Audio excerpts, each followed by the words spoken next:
Welcome to the Luxine series. This series will have dead times, not so accurate post-production, and a lot of backtracking. This series is meant to be a deep lore analysis and 100% completion of the game. Thanks for your attention.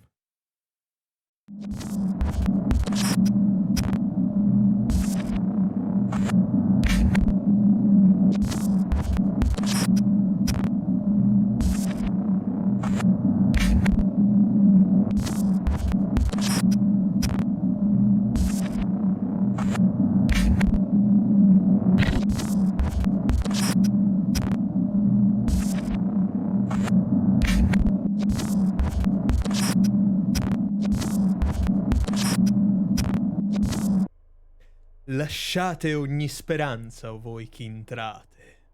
Hello guys, welcome back to Dante's Cell. I'm Dante, or Jack, and we are back for another episode of Lux in Mortus Spatio. We are approaching the ending of Chapter 3, and we are getting ready to get into Chapter 4.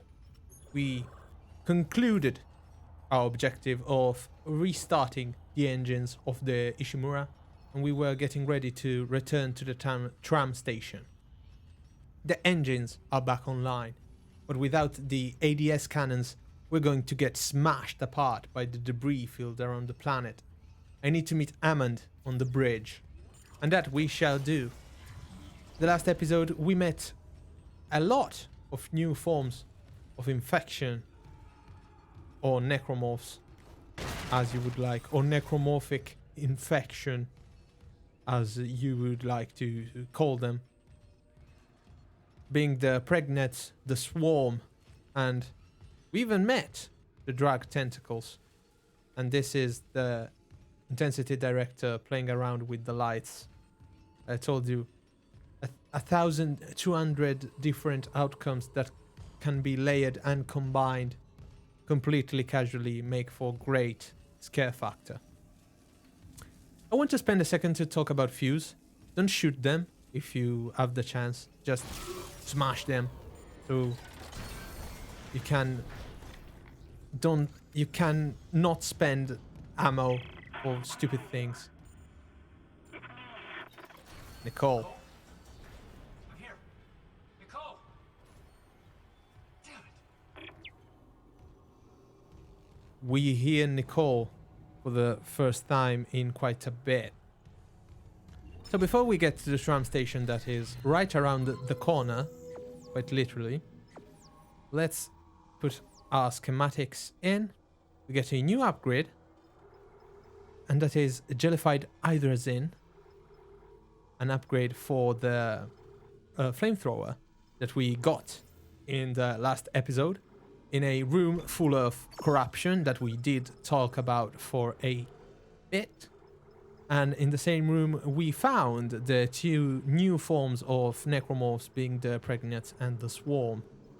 The swarm being the most annoying thing on this planet or side of Earth. So I will abstain myself from buying any form of upgrade for now. Let's just get ourselves plasma cutter ammunition and go straight to the tram. And for the first time to the Ishiumura's bridge. Because sadly we did manage to get the Ishiumura back on air engines. But to get back in the orbit, we are going through some planet debris created from the planet crack. Go to the bridge. The engineers are back online, but without the ADS cannons, we're going to get smashed apart by the debris field around the planet. I need to meet Hammond on the bridge, and that we shall do. Go straight to the point of the Ishiumura, and as I told you, no loading screen. So, how was your day? I hope good. Because now we have to wait, and every bit or point on that little screen indicates a station that we are going to pass near. So that we saw was probably medical. Crew deck is closed, and we should be reaching. There it is. That was probably crew deck, and now we shall be getting to the bridge. There we are.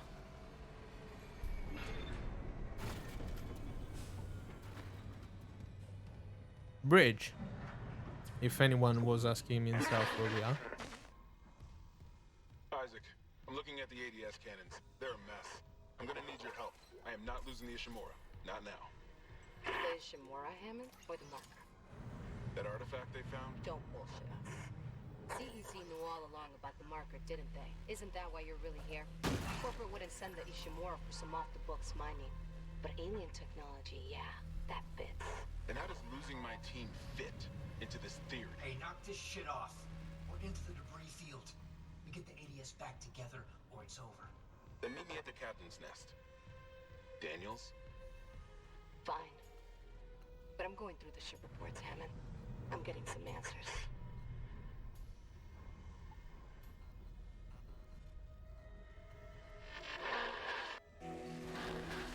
They just fought a lot more in the original game.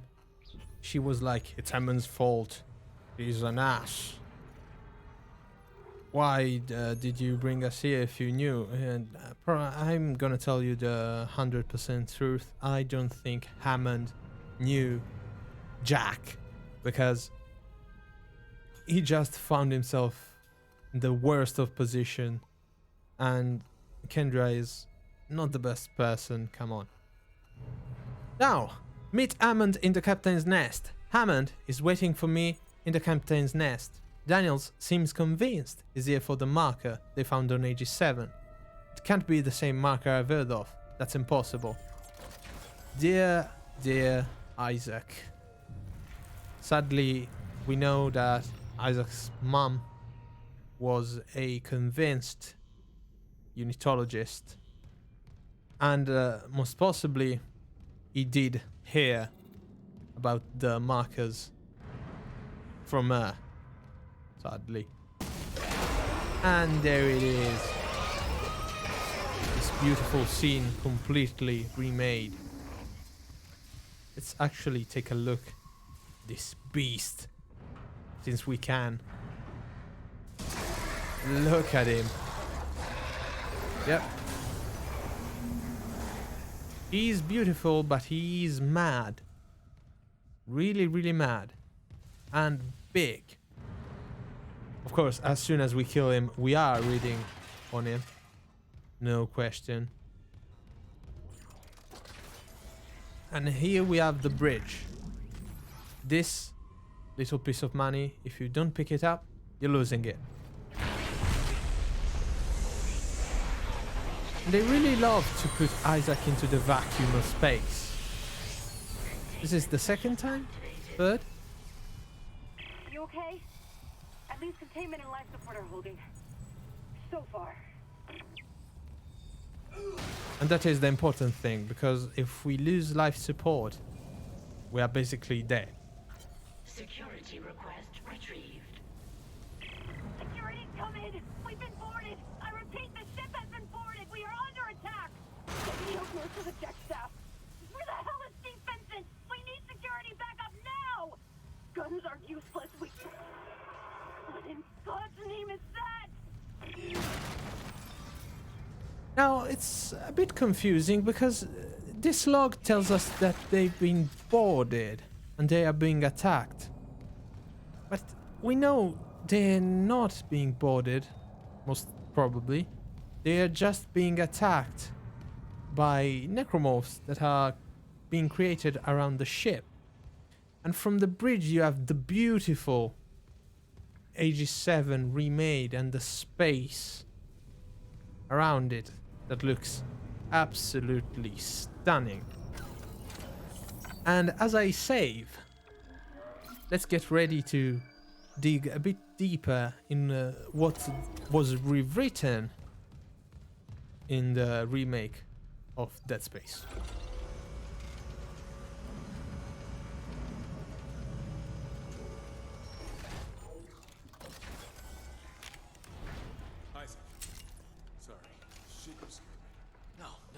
that rifle close. What's that? The one that attacked me. I managed to trap him in here. His face. I'm not seeing things, right? That's Chen. You can't help him, Hammond. He's... You're right. I should... The hell with it.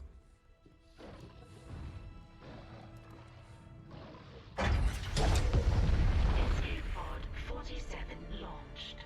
I worked with him for years. Johnston, too. At least she was spared becoming a monster. We're gonna fix this, Hammond. For them. Yeah. Come on. The ADS cannons. Here we I can hold this position for a basically while. discover No more asteroids come through the roof. the fact that his Chen turned into a necromorph, sadly.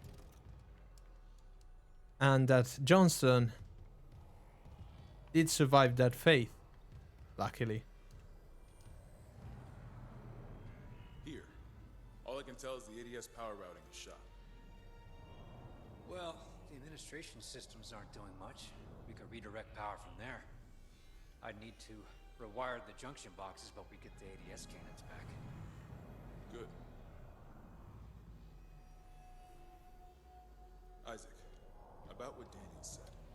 I don't know about any illegal mining or the marker. I swear, I'm just here for a repair mission. Look, Hammond, I don't know you or Daniels well enough to judge, but CEC had to know about the marker. The company, maybe. But shit like that's above my pay grade. Look, we can get into it later. You'll need a way down to those junction boxes. You can turn the atrium elevators back on from security. You'll have full access. I found a CEC executive key card. I'll upgrade your clearance. And you upgraded yours already? Yeah, just in case. What a good job, Amen. And Isaac? I heard something up there. Something big. Watch your back. Sure. So. It is reading time. Security clearance level 2. Finally. And activate the elevators. Hammond says I can reactivate the atrium's elevators from security. Once I get down to administration, I can start transferring power to the ADS, or the anti-asteroid system. Remember, you'll need to reactivate the elevators from security. I know, Hammond. Speaking of Hammond, from the EA official site, Zach Hammond, professional and by the book. Hammond leads the repair team bound for the USG Ishimura. Some dismiss him as a company man and a stickler for protocol, but anyone who's served with Hammond knows that his first concern is always the people under his command. And it shows. He really is sad about Chen and Johnston and misses them quite a bit. So this is the captain's nest, and the first thing we see is a guide to unitology. And we know Benjamin Matthews was a convinced unitologist. We had confirmation through his logs with Dr. Kine and the text logs we found around. Here we have a panel that activates a side mission that we will not get started now, for the simple reason that if we do it now, the log in chapter 7 gets void. So for now we will not touch that, Just getting prepped. Can you prep on the way? and we'll wait until we get to chapter 7. We get the log and then we'll come back to get the side mission. Not to worry, even though we don't get the side mission activated, we will still be able to find what is needed for the side mission to be completed. Only thing, they won't be checked on the map. So let's start from this text log. More time. Priority message to Captain Benjamin Matthews from Dr. T. Kine. Subject: more time.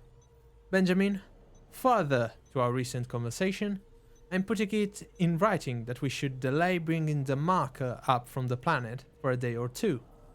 You know how eager I am to study the marker, and I understand your sense of urgency given the events on the colony. But that's exactly my reasoning. What's happening down there is just too unprecedented to act incautiously. We need time to study the causes and effects. After consulting with Dr. Mercer, I'd like to meet with Drs. Sciarello and Welland planetside. Their observations on a particular patient may be invaluable to understanding what we're dealing with here. Terence. And here I put the controller down and start the theorizing bit, because now we have enough stuff to start theorizing a bit on some plot points we find around the game. So here we have Dr. Kine asking the captain for more time before they bring the marker onto the Ishiumura. Marker that we know, as Kendra told us, is currently on the... what is it? The cargo bay. So, Dr. Kine and the captain, Matthews, we saw had a conversation in medical, and you can see that conversation happen in one of the earliest episodes. The conversation was exactly Dr. Kine doubting about the events taking place on the colony, and in this case as well is talking about how the events on the colony are not known to anyone and are strangely dangerous. I don't know how many of you know this, but before Dead Space Remake came out in 2023, the people at the Dead Space studio started to put out these nodes for the communication group, and that is a little silly thing or game that they started doing on their official Instagram page. There were codes and other stuff, and each time when you resolved these strange puzzles, they gave you a reward.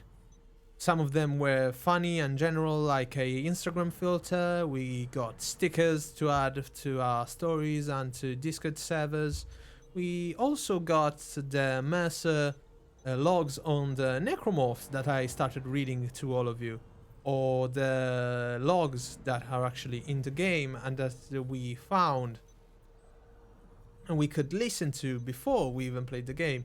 And one of these was, except for the guide for the Isaac Clarke cosplay, that was very appreciated and very nice to see, we did have a special comic between these gifts and rewards, and that comic told about what happens on the colony, and the three protagonists, all three of them are named in this log.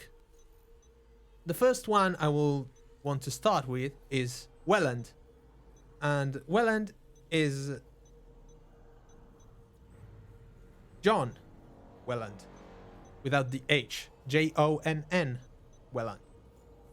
And from the fandom, this says that he was a clinical psychiatrist on the Aegis VII Colony, along with a fellow physician named Dr. Sciarello, that we have right here on the log. Dr. Welland furiously attempted to treat the colony's residents' numerous psychological problems. But when his own prognostic analysis proved fruitless, Dr. Welland transferred a few of the affected colonists to the USG Ishiumura for study at the request of Dr. Terence Kine. So I think Kine managed to get in contact with Sciarello and Welland, and he got some colonists to be sent to the USG Ishiumura. And we did see that there was a report in medical talking about a specific patient that came from the colony. And in fact, here it says the most notable of the transfers was the prisoner named Brandon Harris, whose detailed psychiatric report could be found in the medical sector. He was the one that killed a nurse and took Dr. Sharello hostage in a moment of hallucination and complete sociopathic behavior. During the pandemonium following Planet Crack, Wayland and Sharello went to the colony's medical lab to prepare it to receive the wounded. The two doctors engaged in a heated discussion over medical ethics, particularly their roles as physicians in the crisis. So it seems like Dr. Sharello and Dr. Wayland had a little fight over some little ethics for their jobs. Let's talk about Sharello. In fact, Dr. Thomas Oliver Sharello was the chief medical officer of the Aegis VII Colony. Tom Sharello was born to a comfortable family life in the United States sector of Earth in the North Carolina Alps. Tom's father was a surgeon and his mother was a general practitioner. It was expected that his older brother Carlos would follow in their footsteps, but instead Carlos went off the rails and spent a lifetime in and out of jail for petty crimes. Never heard of a pretty crime. I am truly sorry for that. Feeling the weight of responsibility, Tom took up the mantle instead and plunged headfirst into a comfortable career and family life. He married young and had two children, and ran a successful surgery on Earth for many years. Then, his parents both died within a month of each other, and Tom's life fell apart. The loss had a much greater impact than anyone could have foreseen. Within 6 months, he divorced his wife, closed his surgery, and joined a small extraterrestrial mining company as the fleet doctor. Unfortunately, he rapidly discovered that life in space freaked him out.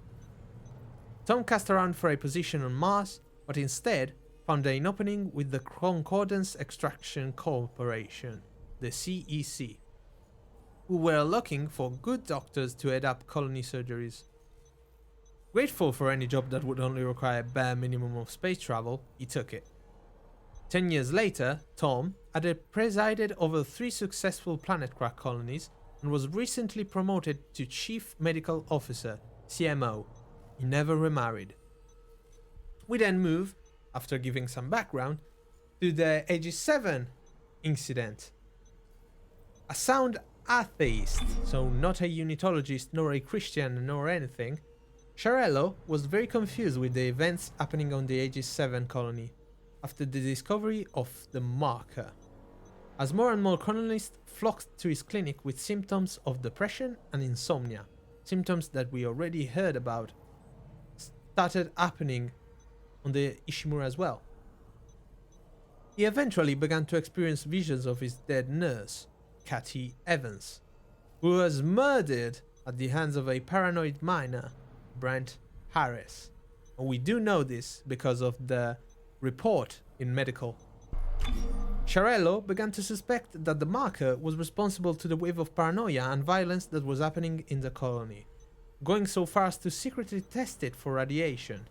He was frequently attacked by hostile patients who were affected by the marker. On the orbiting USG Ishiumura, in a message sent to Captain Benjamin Matthews, Dr. Terence Kine expressed interest in going planetside to discuss the marker's effects with Sharello and psychiatrist John Welland. And we have that log right in front of our eyes at the moment, where Dr. Kine wants to talk with Sharello and Welland.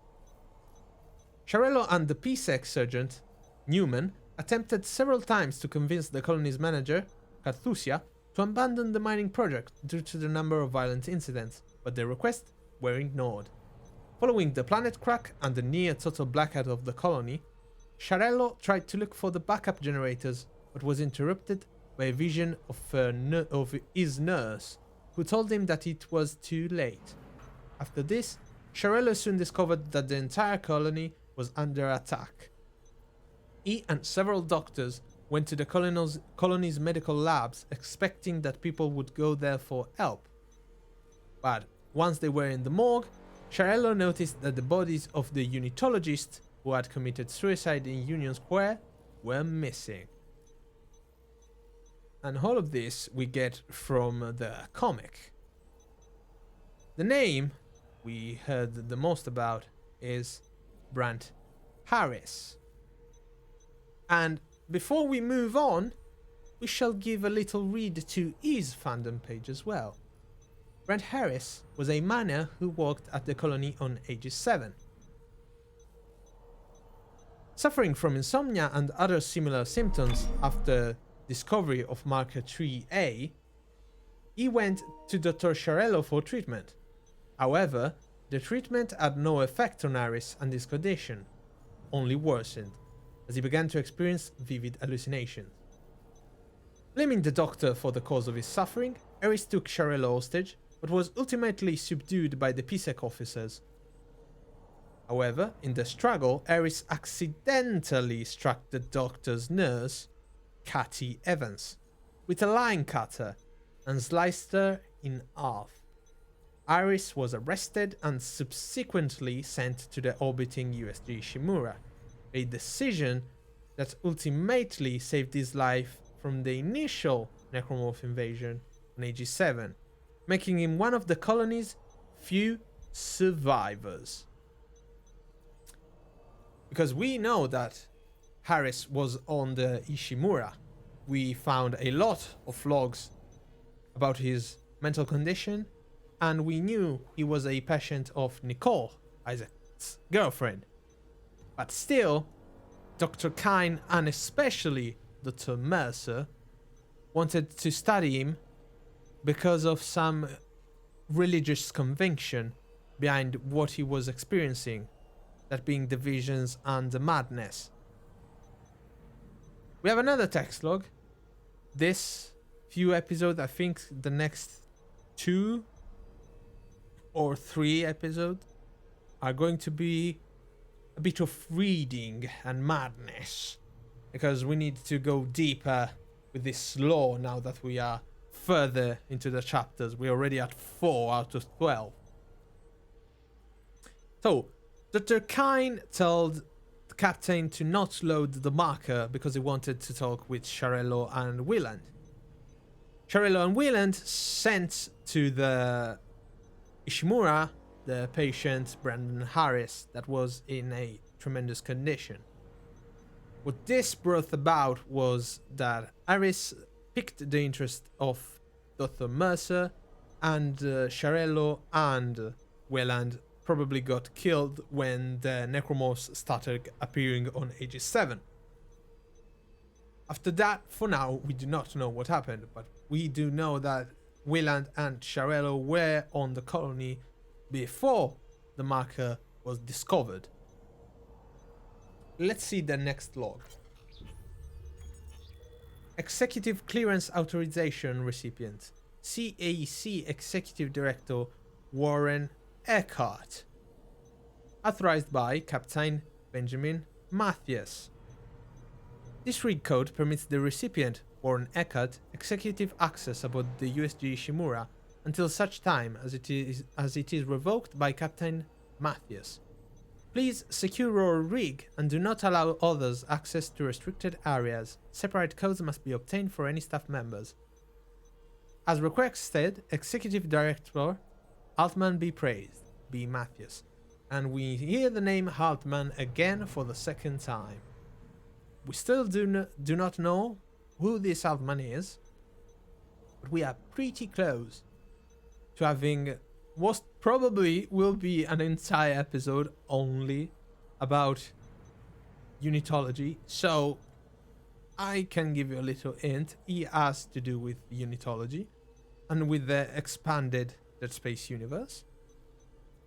But Mr. Haircut Warren has his little section in the fandom site, and that is Warren Eckert was the executive director of colonial mining affairs for the Concordance Extraction Corporation, and he was a member of the cast of the game Dead Space Extraction, a rail shooter that came out in 2010 and was a prequel to the events of Dead Space 2008.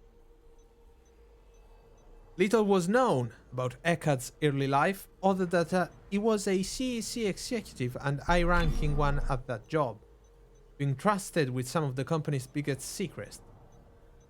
He was responsible for posting a large amount of unitologists to the USG Ishimura for its mission on Aegis VII, including Captain Benjamin Matthews and Dr. Kine. Eckert himself also embarked on the Ishimura. Eckert had gone down to the Aegis VII Colony before the necromorph's attack. He was found by McNeil, Murdoch, and Weller after one of the colony's shuttles crashed and destroyed all of the remaining shuttles. Fortunately, Eckert informed the three that he had his own private shuttle, the Vestry, and joined them in recharging his transport. After boarding the Ishimura, he attempted to hide his fate from his fellow survivors, to the extent that when he was left alone with Karen Howell, who knew about his fate, he allowed her to be killed by a drug tentacle. He later lied that she had sacrificed herself to save them. Eckert sounds like a complete asshole, if I may so sound myself, and for the right reasons. He's a member of the church and was responsible to putting in high-ranking positions all the other members that we met. Dr. Kine, even the captain of the Ishimura, were all suggested by good old Eckert. And for the moment, I will stop with Eckert and we will explore him a bit further, maybe in another moment. Because, who knows, maybe we shall play on another platform. Good old Dead Space Extraction. So we can get a prequel experience to the Dead Space universe. But Hammond told us that he saw something big, and what we are about to approach is a missable log. Yet again, we had the one downstairs, where if you interact with the side mission, you do not get a log in Chapter 7, and here we have another missable log, most probably that will be missed by people that already played the original Dead Space, because if we go here, we meet our first big necromorph, a brute. And if you already played Dead Space, you probably already know how to deal with them. But if you use stasis on them, that is how you deal with them, it will void a log where Hammond calls you. Isaac, I can see it on the monitor. There's a gap in its armor. Shoot it in the back. And this is the log that I actually lost in my first playthrough, exactly because I know how to deal with these creatures. So immediately after he ruptured the door, he went straight for me, ignored everything else, and completely destroyed me. Now, I am about to die, and that is a problem. We know that.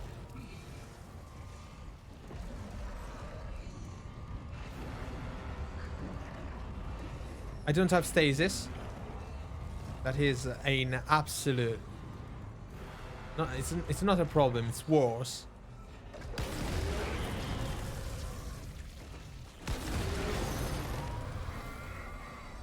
And that's a great solution to killing a brute when you don't have stasis. Use secondary fire of the pulse rifle. That was great. So we also got our clearance upgraded to level 2. So most probably the next episode, being episode 11 at this point, because this will be 10, will be backtracking 2.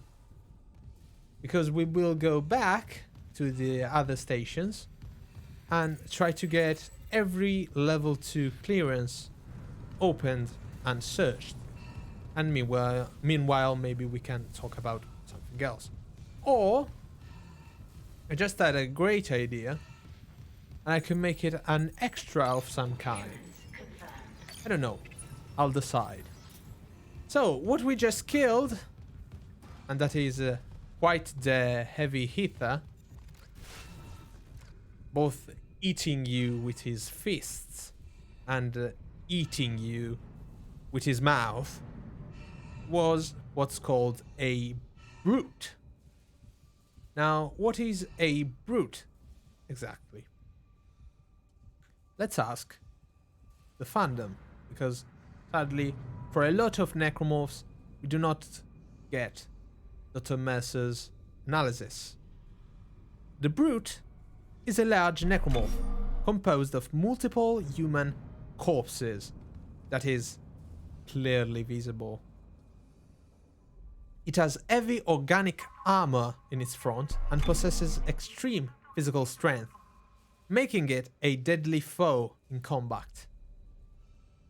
Despite its heavy armor, the brute is also quick for its size, able to even acrobatically leap through objects such as on the roof, similar to a gorilla or any ape. It has quite the ape physique, in fact.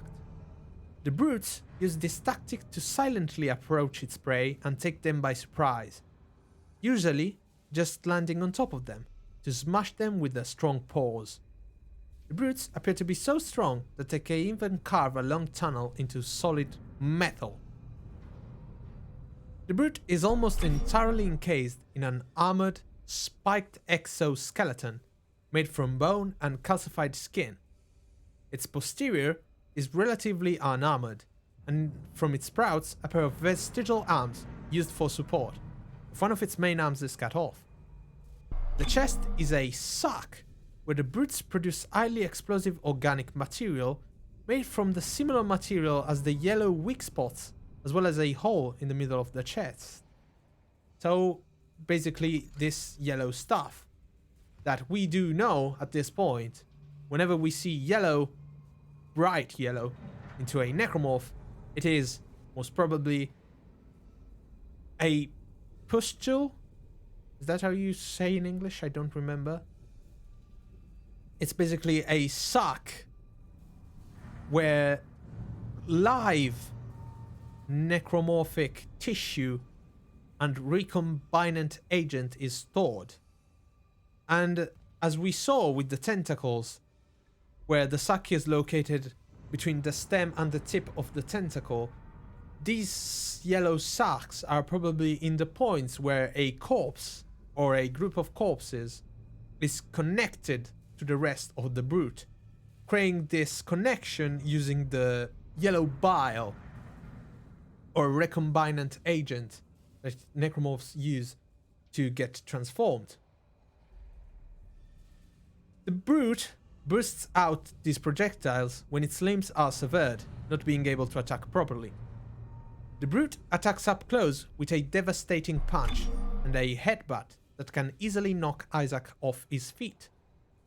There are, however, specific weak spots just before the shoulder joints and towards the back along both rear legs. They are easily identified by their comparatively bright yellow coloration. When attacked on the weak spots, the brute will contract within its armored plates to protect itself. This can be used as an advantage, for the back of the creature is still exposed and ripe for being blasted, and when combined with stasis, serious damage can be done before the creature recovers its movement. If one or both of the legs are severed, the brute will be rendered completely immobile, but will actually resort to lobbing organic bombs from an otherwise rarely exposed hole in its belly. Like many necromorphs, the brute has multiple forms that for now we will not talk about. Okay? And that was a brute. Before we move on and activate the elevators, we shall go back to a bench, but I think there's one exactly where we need to go, isn't there? Yes, there is. And we will use this node to power up our suit. Actually, I changed my mind. I want the flamethrower to have more damage, but that puts us in a tough spot. We should actually get this plasma cutter ready for the real business, that is boss fights in the game. We are at the 40-minute mark, and before we get into the video log, and oh, you know what? Let's get over for a change. Let's look at the video log. It's on the record, Doctor. This is mutiny. The marker must be delivered to the church, whatever the cost. God's sakes, Ben, listen to yourself. The Ishiumura's in crisis, you've cut us off. By Maritime Law Article 5469, I, Dr. Terrence Kine, hereby declare Captain Benjamin Matthias unfit for duty. Heretic! Hold on. Ben, you're not yourself. Let me help you. Traitors, get your hands off me! This is my ship! Oh my God, he's... You... Ben. You saw I was trying to help him. Doctor, you just killed the captain. We have to take you in. Can't. If the others from the church get a hold of me. Stop! And now we know how poor Captain Matthias got killed. Accidentally, it seems. Because in the video log, you can clearly see that Captain Matthews struggles and lunges forward while Dr. Kine was holding a syringe. And the syringe gets lodged into his eye cavity that we saw and read about in what I think is a coroner's report that officially declared the captain's dead. That the angle in which the object got into the eye couldn't be self-inflicted. Atrium elevators are now online. Power and restart the Aegis cannons. We have a lot of sub-objectives. 1, 2, and 3. But we shall address them all in the next episode. As always, Aegis, thank you so very much for dealing with me. And yet again, we are reaching a very important point in the story.